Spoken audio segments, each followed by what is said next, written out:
झारखंड, जहाँ चलना ही नृत्य और बोलना ही संगीत है, यहाँ की संस्कृति का एक अभिन्न अंग है मंडा पर्व। इसे चड़क पूजा, शिव पूजा, भोक्ता पर्व, विशु पर्व जैसे नामों से भी जाना जाता है। अलग अलग जगहों पर अलग अलग दिनों में लगभग 1 महीने तक इस पर्व को मनाने का प्रचलन है।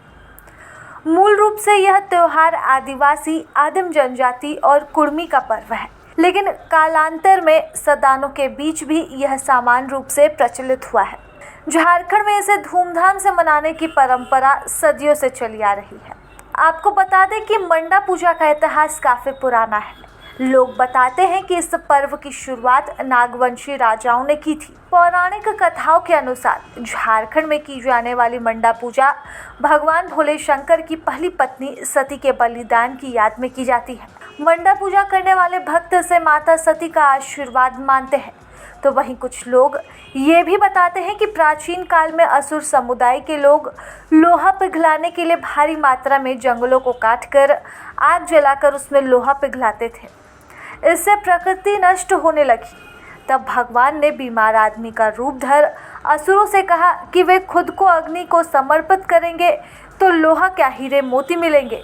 यह सुन असुर खुद को आग में झोंकने लगे। तभी से इसकी शुरुआत मानी जाती है और वहीं से दहकते अंगारों पर नंगे पांव चलने की शुरुआत हुई है।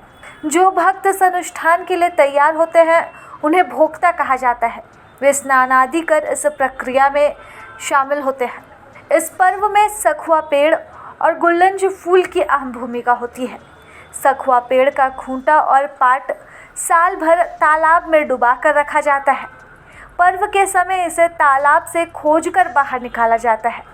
उसी खूंटा पर भक्तियाँ लोहे की कील छिदवाकर झूलने की परंपरा निभाते हैं। बता दें कि सखुआ लकड़ी की ये विशेषता है कि वह पानी में सड़ता या गलता नहीं, वह अधिक टिकाऊ होता है। इसी तरह गुलंज फूल का भी उपयोग सभी श्रद्धालु करते हैं।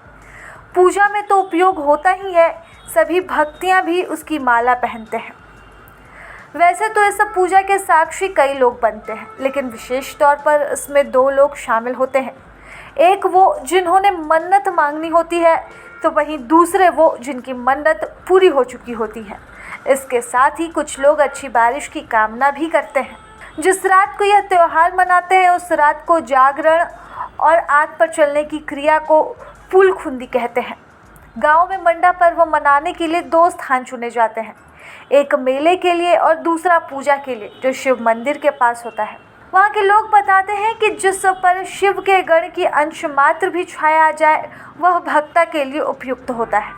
ऐसा होने पर वह व्यक्ति अपना सिर धुनने लगता है और धरती पर लौटता मंदिर पहुँच जाता है। मंदिर पहुँचने के बाद ही व्यक्ति शांत होता है। इसके साथ ही परंपरागत रूप से गाँव में भगता और सहायक भगता होते हैं। ये भगता पूजा के दिन की शुरुआत से ही उपवास रखते हैं और अंतिम दिन तक चलता है।